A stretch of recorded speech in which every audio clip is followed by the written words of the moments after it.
how to make easy, healthy home essentials. Right here, I'm getting ready to make some massage oil. This is really good for sore muscles and it's really good for dry skin and can be used for other occasions as well. Really easy, organic oil, a couple different varieties of mint, some lavender. I created a double boiler and on low heat, I let that sit for 2.5 hours. You can let it sit for up to 4 hours. Let cool, then strain in your cheesecloth. Remember it's oily, so maybe get some gloves.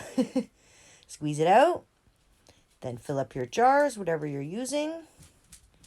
And that is it. Do it yourself massage oil. And here you can see I'm using it on my sore shoulder and for some dry skin. And it smells fantastic. Do it yourself, guys. It's super easy home essentials.